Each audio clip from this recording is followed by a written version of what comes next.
At 10:17 on a rainy Tuesday morning, Marcus Reed watched strangers sell his grandfather's life piece by piece. The machines that built his family's name, the tools that fed an entire town, gone in minutes. A crowd stood behind the yellow auction line, watching years of hard work disappear beneath price tags and raised hands. $75. The auctioneer shouted. A farmer's old repair machine was sold to a man who didn't even know what it was used for. Next item. A heavy metal workbench. The same bench Elijah Reed used for over 40 years. A few older people in the crowd looked at each other. They remembered Elijah. They remembered the man who never turned anyone away. The man who fixed tractors during harvest season when farmers had no money. The man who repaired a stranger's truck in the middle of a storm because he said nobody should be left stranded. But memories didn't matter today. Because the bank didn't accept memories. The county didn't accept memories. And the auction company definitely didn't accept memories. All they accepted was money. Marcus stood silently near the back of the crowd. Rainwater rolled down his jacket. His hands were inside his pockets. Not because he was cold. Because he was trying not to show how much this hurt. This was the place where his grandfather taught him everything. How to hold a wrench. How to rebuild an engine. How to treat people. Elijah Reed always told him, a machine can be replaced, Marcus.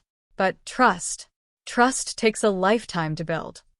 Marcus never forgot those words. But today, standing in front of the old workshop, he wondered if trust was enough. The building behind the auction area looked different. The windows were cracked. The paint was peeling. The sign above the door was barely visible. Reed Family Repairs. A place that once helped hundreds of families. A place where people came when nobody else would help them. Soon it would become something else. A luxury development. A parking lot. Maybe a restaurant. Nobody knew. But everyone knew one thing. The workshop was finished. Because the man who wanted it gone was standing right there. Richard Whitmore. A man who owned half the businesses in town. A man who wore expensive watches, drove expensive cars, and never walked into a room where people didn't already know his name. Richard stood under a black umbrella, watching the auction with a small smile. Like this wasn't a business deal. Like this was a victory. He looked at Marcus. You still came. Marcus didn't look at him. It's my grandfather's workshop. Richard smiled. No, Marcus.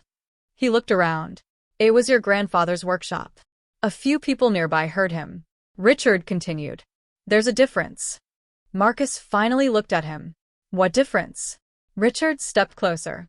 The difference between something that mattered yesterday. He glanced at the old building. And something that has no value today. Marcus stayed quiet. Richard smiled. You know, your grandfather was a good man. That surprised Marcus. For a second, he thought maybe Richard actually respected Elijah. Then Richard finished his sentence. But good men don't always make good decisions. Marcus looked away. Because arguing with Richard was easy. But proving him wrong was harder. The auction continued.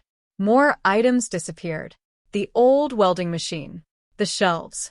The equipment Elijah had collected over decades. Every piece carried a memory. And every memory was being sold to strangers. Then the auctioneer walked back to the table. He looked at the final item. And now. He picked up a small, old red toolbox. The crowd became quiet. This belonged personally to Elijah Reed. A few older men nodded. Everyone knew that toolbox. Elijah carried it everywhere. Farm repairs. Roadside emergencies. Late-night breakdowns. It had been beside him through every chapter of his life. The auctioneer opened the lid. Inside were old tools covered with scratches and years of use. He laughed. Well, looks like this one has seen better days. A few people chuckled. Someone in the crowd said, probably worth more as scrap metal. More laughter followed. Marcus felt something inside him tighten. Richard looked at the toolbox and shook his head. That thing belongs in a museum. Marcus turned toward him. Richard smiled. Or maybe a trash pile. The auctioneer raised the toolbox. All right. Starting bid. He looked around. $50. Silence. Nobody raised a hand. 40. Nothing. 25. Still nothing. The auctioneer sighed. All right, let's just move on. I'll take it. Marcus's voice cut through the crowd. Everyone turned. The auctioneer looked surprised. You want the toolbox?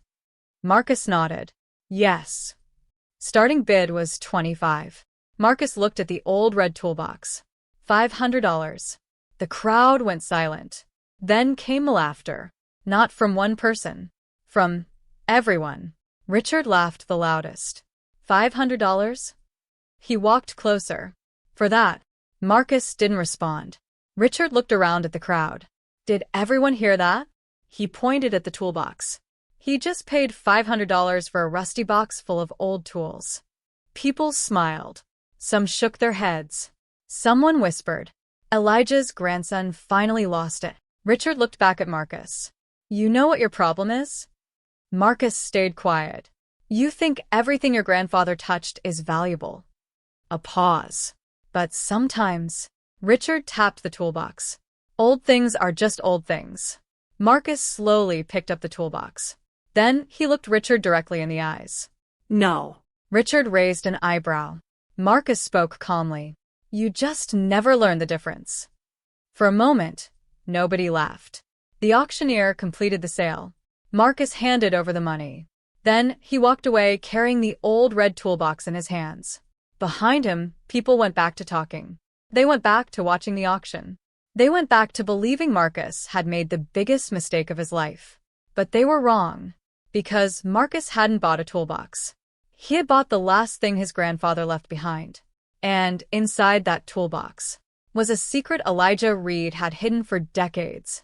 A secret that would change Marcus's future and destroy everything Richard Whitmore thought he owned. Marcus didn't open the toolbox that day. Not at the auction. Not in his truck. Not even when he reached home. He placed it carefully on the wooden table in his garage and just stood there, looking at it. For most people, it was just an old toolbox.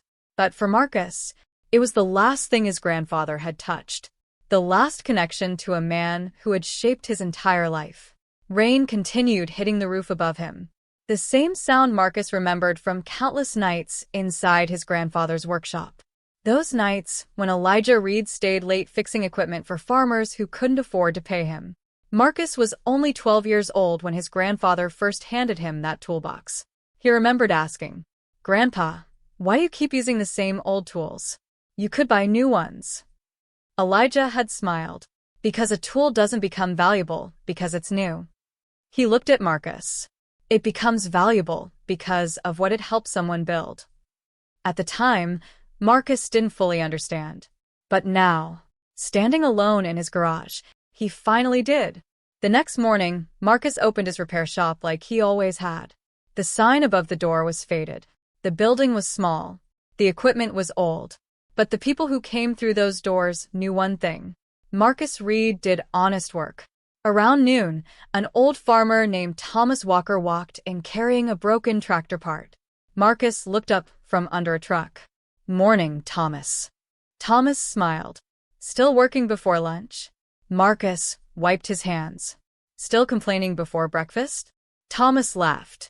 Your grandfather used to say the same thing. For a second, the smile on Marcus's face disappeared. Then he took the part from Thomas. What happened? Tractor stopped working yesterday. Marcus examined it carefully. How long has it been making this sound? Thomas looked away. A few weeks. Marcus raised his eyebrows. Thomas. I know. The old farmer smiled. I should have brought it earlier. Marcus placed the part on the table. Why didn't you? Thomas shrugged. Because I knew you'd fix it. Marcus smiled. That's not an answer. Thomas looked around the small shop. Your grandfather trusted people. A pause. And people trusted him. Marcus continued working. Thomas watched him. You know, Richard Whitmore came by my farm last week. Marcus stopped. What did he want? Same thing he wants from everyone. Thomas lowered his voice. Land. Marcus looked outside. How much land? Your grandfather's property. The room became quiet. Marcus already knew, but hearing it again made it real. Thomas continued. He wants to build those new commercial buildings. Marcus tightened the bolt in his hand. The workshop isn't for sale. Thomas didn't answer immediately. That silence said everything. Marcus looked up. What? Thomas sighed. Marcus. Tell me. The bank already started the process. Marcus froze. What process? Your grandfather had unpaid property taxes. Marcus looked confused. He paid everything. Thomas nodded slowly. Most of it. That word hurt. Most. Not all. After Elijah passed away, Marcus had taken over the shop. But between medical bills, repairs, and keeping the business alive, some things had fallen behind. And Richard knew it. Richard knew exactly where to push. That evening, Marcus went to the bank. The same bank where his grandfather had deposited money for 40 years. The manager, Alan Brooks, looked uncomfortable when Marcus entered. Marcus. Alan. They shook hands, but neither smiled. Marcus placed the documents on the desk. I need an extension. Alan looked at the papers. I wish I could help. But, Alan sighed. But the property is already in auction proceedings. Marcus stared at him. Because of a few months? Alan looked down. It's not that simple. Marcus leaned forward. What does that mean? Alan hesitated. Then he said, Richard Whitmore has been trying to purchase that property for years. Marcus felt something change. So, this isn't about taxes. Alan didn't answer. And that answer was enough. Marcus left the bank angry. Not because he lost. Because he realized someone had been waiting for him to fall. That night, he returned home. The red toolbox was still sitting on the table. Almost like it was waiting. Marcus finally decided. He was going to open it. Slowly, he removed the old tools. A hammer. A wrench. A screwdriver. Nothing unusual. Then he noticed something. The bottom of the toolbox felt heavier. He pressed against the metal. Nothing. He tapped it again.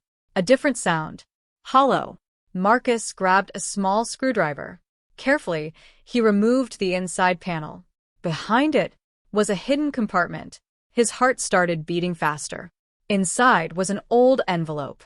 Yellow from age. His hands shook slightly. Because his name was written on the front. Marcus. Not to my grandson. Not to my family. Just Marcus.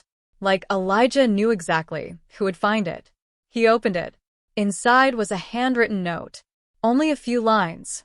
But those few lines changed everything. Marcus read. Marcus, if you are reading this, it means they finally came for the workshop. Do not fight for the building. The building was never the treasure. Look beneath what everyone ignored. Your grandfather. Marcus read it again. Then looked toward the window. Beneath what everyone ignored. What did that mean? He had spent his entire life inside that workshop. He knew every wall, every machine, every corner. What had his grandfather hidden? The next morning, Marcus returned to the old workshop.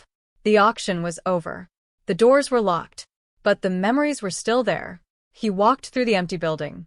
Dust covered everything. The place felt different without his grandfather, like a house that had forgotten how to breathe. Marcus held the note in his hand. Look beneath what everyone ignored. He looked around. The walls, the floor, the old workbench. Then he noticed something. A small marking carved into the wooden floor. A symbol, one he had never seen before. Marcus knelt down. He touched it. And, for the first time, he wondered if his grandfather's old workshop wasn't just a repair shop. Maybe it had been hiding something all along. But Marcus didn't know. Someone else had been watching him. From across the street, inside a black SUV, Richard Whitmore sat silently, watching Marcus search through the old building. He picked up his phone. He's found something. A pause. No. His expression changed. Find out what? Because Richard had spent 20 years trying to uncover Elijah Reed's secret. And now, the one person who could stop him had finally found the first clue. Part 3. Marcus spent the next 3 days searching through every inch of his grandfather's old workshop.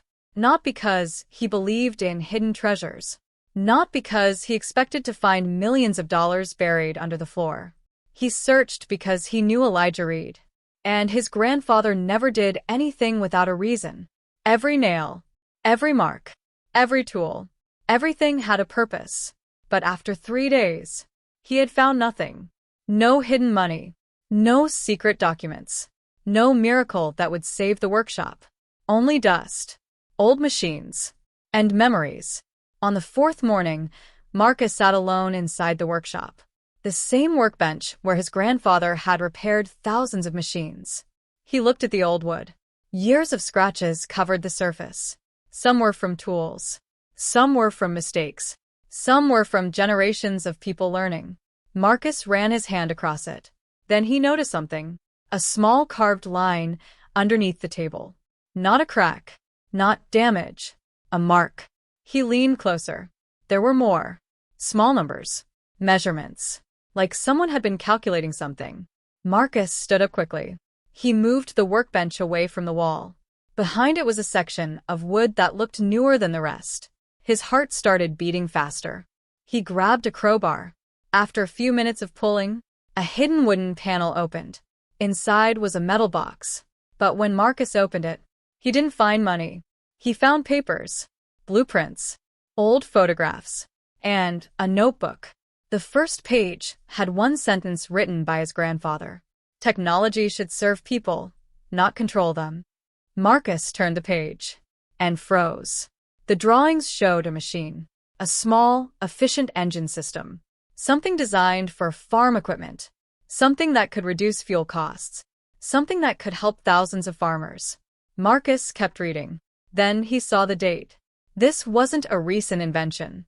His grandfather had created this decades ago. But why? Why hide something this important? Marcus opened another document. A letter. From a company called Whitmore Industries. His eyes narrowed. Because he knew that name. Richard Whitmore.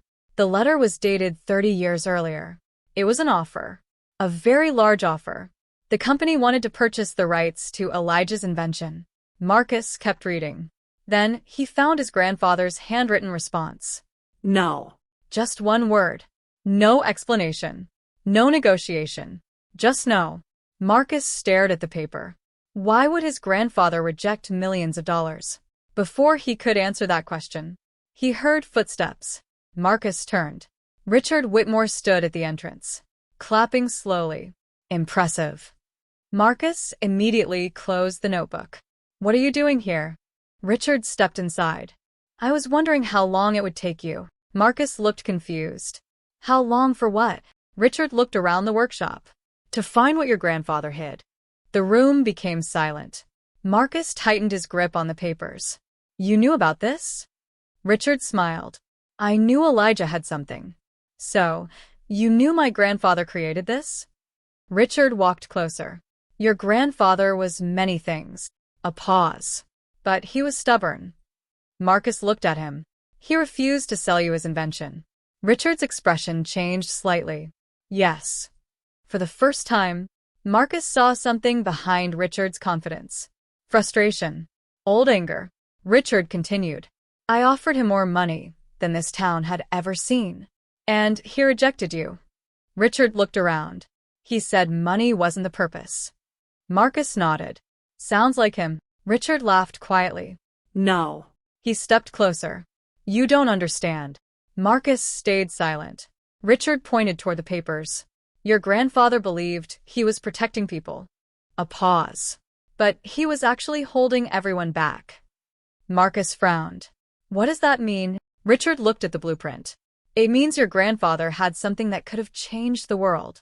And he wasted it. Marcus shook his head. No. Richard smiled. That is exactly why you're going to lose. Marcus looked at him. Why? Because you think this is about doing what's right. Richard walked toward the door. This world doesn't reward people like that. Then he stopped. One more thing. Marcus waited. The court hearing is tomorrow. Marcus's face changed. What court hearing? Richard smiled. The one where my lawyers will prove that these documents belong to Whitmore Industries. Marcus stared. You can't do that. Richard looked back. Watch me. Then he left. For the first time in days, Marcus felt afraid. Not because Richard was powerful, because Marcus realized something. His grandfather's secret wasn't just valuable. It was dangerous. The next morning, Marcus walked into the courtroom. Richard was already there. Perfect suit. Expensive lawyer. Confidence. Everything Marcus didn't have. The lawyer stood. Your Honor, these documents contain intellectual property created decades ago by Elijah Reed during business negotiations with Whitmore Industries. Marcus shook his head. That's not true. The judge looked at him. Mr. Reed, you will have your chance. Marcus looked down. His grandfather's notebook was sitting on the table, the thing that could prove everything. But there was a problem. The documents were incomplete. The patent was never filed. The invention was never officially registered. The lawyer smiled. Without legal ownership, this is simply a collection of old ideas. Marcus felt the room closing around him. Richard watched silently. Then the judge made his decision. The workshop property will remain frozen until ownership of these documents is determined. Marcus looked shocked. The workshop was locked. The invention was trapped. And the secret his grandfather protected for decades was now being used against him. Outside the courthouse, reporters surrounded Richard. Mr. Whitmore, what happens next? Richard smiled. Sometimes people hold on to the past because they're afraid of the future. Marcus heard those words. And they hurt. Because for the first time, he wondered if Richard was right. Maybe his grandfather had protected something that should have been shared. Maybe Marcus was fighting a battle he couldn't win. That night, Marcus returned to the empty workshop. No lights, no machines, no customers, just silence. He placed the red toolbox on the workbench. Then he sat down. I don't know what I'm supposed to do, Grandpa. His voice cracked. I thought I was protecting your legacy. He looked around. But nobody ever respected me the way they respected your grandfather. Marcus looked at him. Richard lowered his head. I hated him because I thought he was foolish. But he was the only person who understood what mattered. Marcus didn't smile. He didn't forgive him immediately. But he listened. Richard looked at the workshop. What are you going to do with it? Marcus looked around. The old machines. The workbench. The red toolbox. I'm going to keep it open. For who? Marcus smiled. For everyone. 1 year later, the old Reed workshop looked completely different. But the heart of it was the same. Young mechanics learned there. Farmers received affordable repairs. Children came to learn skills. And in the corner of the workshop sat the old red toolbox. A young boy picked it up one day. Mr. Reed? Marcus looked over. Yes. Is this toolbox really worth millions? Marcus smiled. He walked over and placed his hand on the old metal. No. The boy looked confused. Marcus continued. It's worth much more than that. Why? Marcus looked around the workshop. At the people. At the lives being changed. Because money can buy things. But it can't buy what someone leaves behind. The boy smiled and placed the toolbox back. Years earlier, people thought they were auctioning an old man's workshop. They thought they were buying forgotten machines, broken tools, a piece of the past. But they were wrong. Because inside that old red toolbox wasn't a secret worth millions. It was something much rarer. A reminder that true success isn't measured by what you keep. It's measured by what you build. And who you help along the way. And that was the legacy Elijah Reed left behind. Not a machine. Not a fortune. Not a company. A reason for people to believe again. If this story reminded you that hard work, kindness, and legacy still matter, share it with someone who believes the same.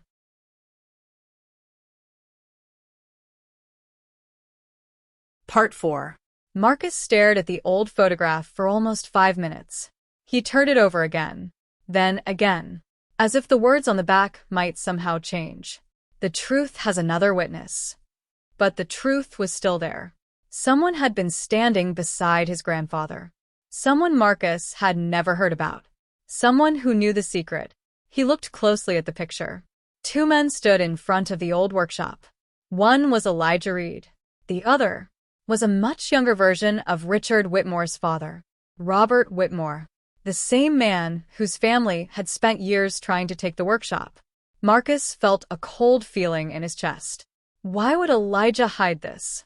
Why would he keep a photograph of the Whitmore family? The next morning, Marcus drove 2 hours outside town. He followed the address written on an old envelope he found behind the photograph. A small farmhouse sat at the end of a dirt road. The paint was fading. The yard was quiet. An old man was sitting on the porch. Robert Whitmore, Richard's father. The moment Marcus stepped out of the truck, the old man looked up. "You finally found it." Marcus stopped. "You knew I was coming?" Robert smiled. "Your grandfather always believed the truth finds the person who needs it." Marcus walked closer. "Why didn't you tell anyone?" Robert looked down. "Because I was a coward." That answer surprised Marcus. Robert invited him inside. On the wall were old pictures. Farmers, workers, machines, and one picture of Elijah Reed. They sat at a small wooden table. Marcus placed the photograph down. "I need to know what happened." Robert looked at the picture, then sighed. 30 years ago, your grandfather built something extraordinary." "I know." No. Robert shook his head. "You know what he built." A pause. "You don't know why he built it." Marcus listened. Robert continued. "Back then, farmers were struggling. Fuel prices were rising. Small farms were disappearing. Elijah wanted to create something affordable, something ordinary people could actually use." Marcus looked at the blueprint. "So, why didn't he sell it?" Robert smiled sadly. "Because my son wanted to buy it." Marcus already knew. "Richard." Robert nodded. "He offered your grandfather millions. And Elijah refused." "Yes." "Why?" Robert looked out the window. "Because Richard wanted exclusive rights. He wanted to own it, control it, charge whatever he wanted."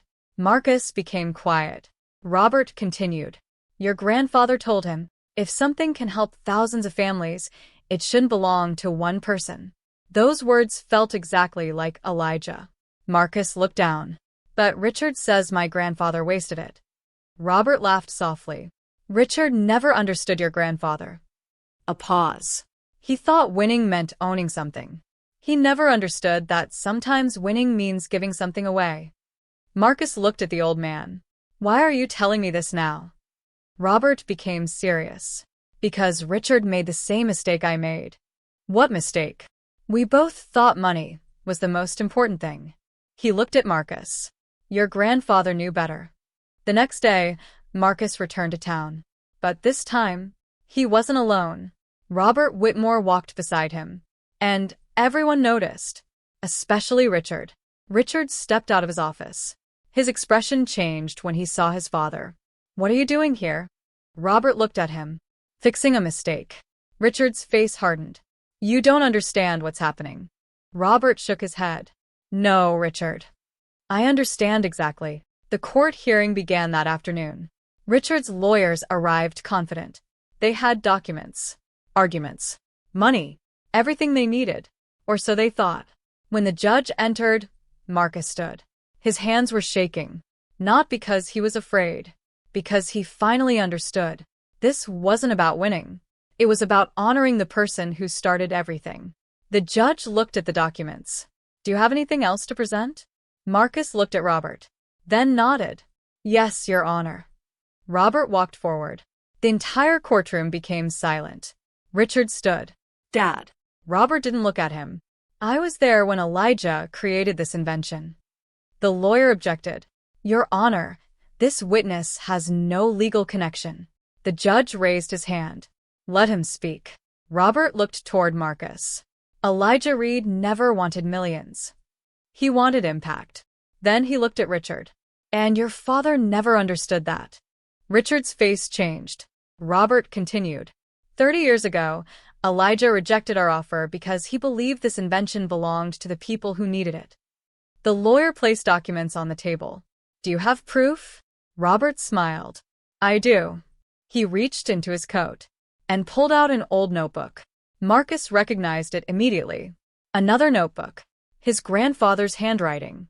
Robert handed it to the judge. Inside were pages explaining Elijah's plan. Not for a company. Not for profit. For a community project. The judge read silently. The courtroom waited. Finally, he looked up. The evidence confirms that Elijah Reed intended this invention to benefit the public. Richard sat frozen. For the first time, he looked unsure. The judge continued. The property and documents will remain with the Reed Family Trust. The workshop cannot be demolished. Marcus closed his eyes. A moment he thought would never happen was finally real. Outside the courthouse, the town was different. People who once ignored Marcus now stood beside him. Farmers, mechanics, neighbors, people who remembered Elijah. Thomas walked up. You know what your grandfather would say right now. Marcus smiled. What? He'd tell you to stop standing around and get back to work. Marcus laughed. For the first time in months. A real laugh. But the biggest surprise came weeks later. Marcus was repairing an old tractor when Richard appeared outside the workshop. For a moment, Marcus thought he came to fight. But Richard didn't. He just stood there, looking at the building. I spent my whole life trying to own things. Marcus stayed quiet. Richard continued. I bought companies, land, buildings. A pause.